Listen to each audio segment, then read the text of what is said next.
All right, so we're doing basics. Please start doing things the way I suggest instead of how you want to do it. Like, don't distribute the 2/5, just 5 both sides. 5 times 12 is 60. 5's cancel.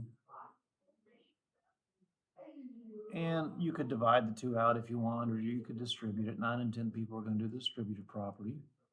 But some of y'all do math like you're in third grade. I mean, it's cool. You want to do 2/5 of 3, go ahead. But you got fractions. We add 8 to both sides, we get 68. Save the fractions for the end. We divide 68 by 6, and then we reduce the fraction. That'd be, divide by 2. That'd be 34 over 3, right? There you go. Easy peasy. 2, you've got an inequality. You shouldn't have any issues with inequalities, but you might. I don't know. I don't know you. You can move your x's left if you want. You'd have 3x. I don't know why I made it negative. Minus 9x greater than negative 12 plus 8. 3x minus 9x is negative 6x. Negative 12 and 8 makes negative 4. If you divide out the negativity, the inequality symbol has to flip. So now it's not going to say x is greater than, it's going to say x is less than 2/3. Now I will probably have this as an interval. That would be my guess. So you need to be thinking about your number line. 2/3 would be about right here, and it'd be open hole, and less than would be left. You'd run left until you get negative infinity. So the correct answer would be negative infinity 2/3, parentheses. That's probably how I would put this as an answer choice, because you're supposed to understand interval notation. 3 has a fraction. I'll worry about it later. I don't need to worry about it now because it's not out front. What's in here is either 3/4 of x plus 2 that equals 8, or negative 3/4 of x minus 2 that equals 8. Subtract 2, it's easy. 3/4 of x is 6. 4 both sides. 4's cancel. 3x is 24. X is 8. Over here, add 2 to both sides, you get a 10. 4 both sides to eliminate the fraction. 4's cancel. Negative 3x is 40, so x is negative 40/3. Two answers, not the same. Another absolute value equation. It's the same deal.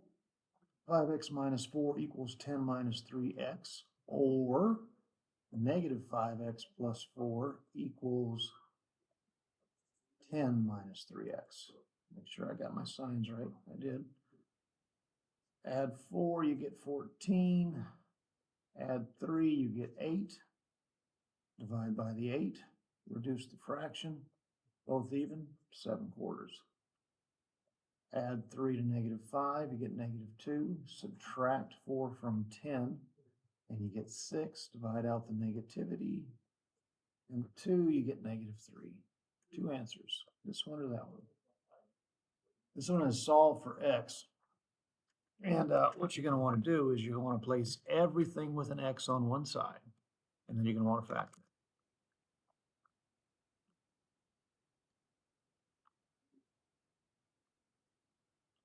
So everything with an x on one side, everything else on the other.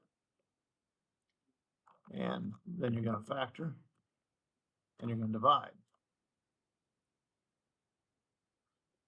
So 8x has an x, 7xy has an x, and when it shifts to the left, it becomes negative. There's already a 4 on the right. You're going to shift that 3y to the right, change its sign. Now, both pieces, 8x and negative 7xy, contain an x. What you're left with is 8 minus 7y.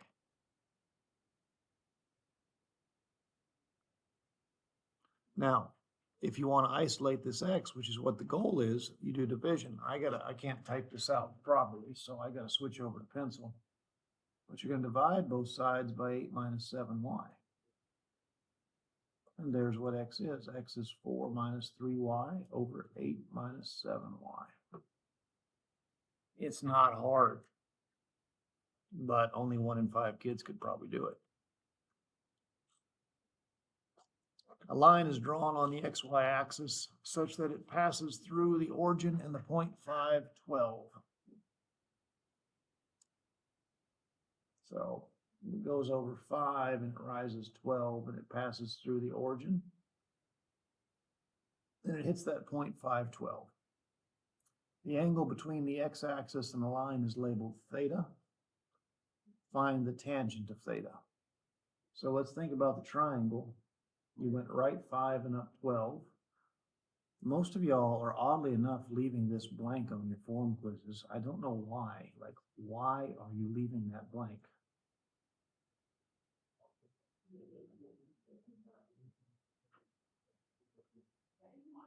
Why? I want tangent. The tangent of some angle is going to be the opposite side over the adjacent side. The 12 is going to be my opposite side, and the 5 is going to be my adjacent side. Opposite means across the room. Adjacent means next to. And it's simply 12/5. Write two equations that will solve the equation that's shown. It's exactly what I'm teaching you. What's inside here is 2x minus 12 plus 3, or my 2x minus 12, and then you add 3 and it has to equal 10. Or what's inside is negative 2x plus 12, and then you got your plus 3, which equals 10. ACT's not going to take that too far. They might add negative 12 and 3. They might add 12 and 3, but they're not going to do much more than that. These kind of need to die soon. I know I've still got some kids who can't do it, but I've given you lots of chances. 2 times 3 is 6, x times x is x squared, 2 times 8 is negative 16. Don't forget about the x. Here, you guys were taught how to FOIL. X times x is x squared, x times 5 is plus 5x, negative 4 times x is minus 4x, negative 4 times 5 is minus 20. Combine like terms, x squared plus x minus 20. Easy peasy, done.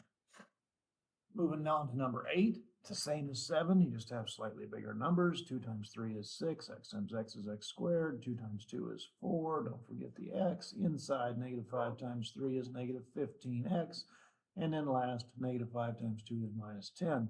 Combine your like terms in the middle, and you are done. Easy peasy. 10 and 11. Given that f of x is 3x squared minus 7, find this. And I've said this, and I mean it. If you don't understand f notation, that's your grade. This is saying let x equal negative 1. That's all it's saying. So when I square the negative 1, I get 1. 3 times 1 is 3. 3 minus 7 is negative 4. 11. How do you not know the formula for slope? Slope is y2 minus y1 over x2 minus x1. And a lot of you don't, because I just graded first period's formula quizzes. This was left blank by half the class. Are you kidding me? Like, are you kidding me? We've been doing slopes in 7th grade. 8 minus 6 over 5 minus a negative 2. Heck, you've probably been doing it since 6. 8 minus 6 is 2. 5 take away negative 2 is 7. 2 7th. Easy peasy Japanesey. 12, average rate of change, which is also slope, by the way. It's f of b minus f of a. It's sitting pretty over b minus a. This is where you get a. This is where you get b. Plug that crap in. F of b is going to be a negative, because there's a negative, a 2, because there's a 2 there for b, squared minus a 3. 2 squared is 4, so negative 4 minus 3 is negative 7. F of a is going to be a negative, then there's a negative 3 that's squared minus a 3, and this is where kids screw up. A negative 3 squared is negative 9. There's a negative out front. That's going to make it positive 9. 9 minus 3 is 6. And then you plug crap in. So f of b was negative 7. We're supposed to take away f of a, which is 6. We're sitting over 2, take away a negative 3. Negative 7, take away 6. It should be negative 13. 2 take away 3 should be 5. I'm just gonna scan through it and make sure I didn't make any mistake. Oh, I did make a mistake. I'm an idiot. Negative 12. Ah, bad Milbrath. Good thing I fixed that.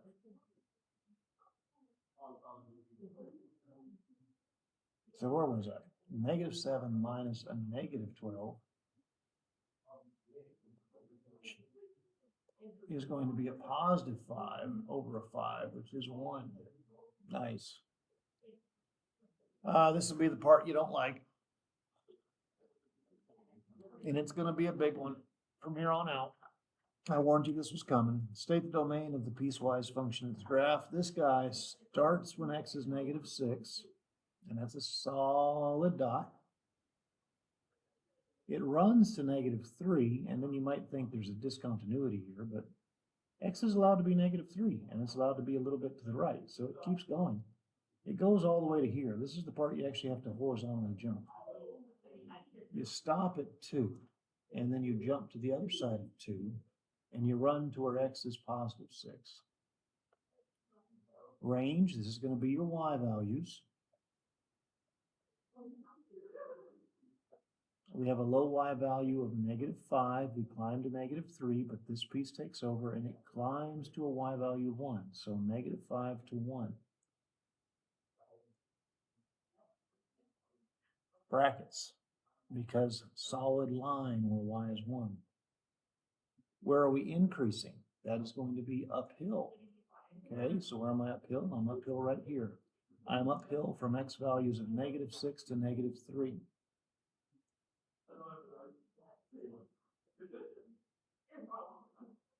Decreasing. That's that dude right there. I am decreasing from x values of 2 to 6. Milbrath messed up. I'm tired. Forgive me. Decreasing from 2 to 6. You're not supposed to use brackets on these. 17. Constant. Constant is where we're flatline. Right there. That's a constant. It's kind of like y equals a constant. We're constant from x values of negative 3 to 2. X-intercepts. Boy, I tell you what. I gave a quiz recently and you had to find x-intercepts, and boy, they were missed by way too many people. It's right there. It's at 3, 0. Y-intercept, right there. 0, 1. You shouldn't be missing that kind of stuff, but you will. I've noticed a lot of kids are struggling with average rate of change, which is just slope on the interval from 1 to 6. So when x is 1, I'm right here. This is where x equals 1. And when x is 6, I'm right here. I'm thinking about the slope of that imaginary line that's drawn in. So it looks to me like I fell 4 and I ran to the right 5. That's slope. Rise over run. Negative 4/5. And lastly, before I do the bonus questions, find f of negative 3. So here's where x is negative 3. That means x equals negative 3. Find y. I could be here or here, and there ain't jack crap there because that's a hole. So the y value is negative 3. It does exist. It happens to be negative 3. Now here's the bonuses, and I've got not much time to do it. Solve for x. This is what's called the zero product property. So by the ZPP, 2x minus 5 equals 0, or 3x plus a quarter is a 0. They're both easy. 2x is 5, divide by 2, x is 5/2, subtract a quarter, 3x is negative 1/4, divide by 3, division happens in the denominator, and 4 times 3 is 12. Solve by factoring. This one ain't too bad because there's only one way to create a 7x squared. That's 7x and x. Now factors of 4, probably 4 and 1 in this example. I don't feel like making a mistake because I don't have much time. 4 times 7 is going to be 28x. 1 times x is x. Negative 28 plus x is the negative 27 that I saw it. I think that's a negative sign, so minus, plus. And you're supposed to solve. You're not supposed to just factor it. You're supposed to solve it. So 7x plus 1 is nothing, or x minus 4 is nothing because you're familiar with the zero product property. Shift the 1 to the right, makes it negative, divide by 7, negative 1/7. Shift the 4 to the right and be done. Or this or we're that. Last bonus. Given f of x is 2x squared plus 3x minus 3, find what's called the difference quotient, which is a requirement if you take either dual enrollment math or pre-calc next year that should be able to do the difference quotient. And we're going to do what it says. We're going to find f of x plus h, which means that every x that I see becomes x plus h.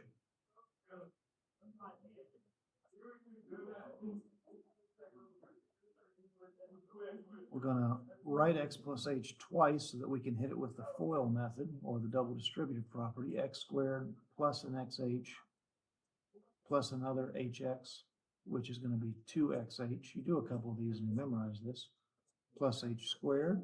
Still got a 2 out there. 2x squared plus 4xh plus 2h squared. Distributive property, often forgotten by kids. They forget to wrap and distribute. Plus 3x plus 3h. And then minus a 3. So I did this part. I'm supposed to take away the original function, which has 3 parts. Ninth commandment of mathematics, 2 or more things wrap. 2x squared plus 3x minus 3. It's all sitting pretty over an h. Now, when things are done right, you have a negative 2x squared and a positive 2x squared. This is where I changed to red. They cancel. You have a negative 3x and a positive 3x. They cancel. Whatever's in this set of parentheses is supposed to disappear. A negative is a positive, positive 3 and negative 3 cancel. And you are left with 4xh plus 2h squared plus 3h sitting pretty over h. All 4 pieces of this fraction possess h. So anyways, 4xh over h is 4x. 2h squared over h is 2h. I'm going to put that at the end. 3h over h is 3. 4x plus 3 plus 2 h's. It's also known as a derivative if you ever take calculus. Whew, done. You're welcome.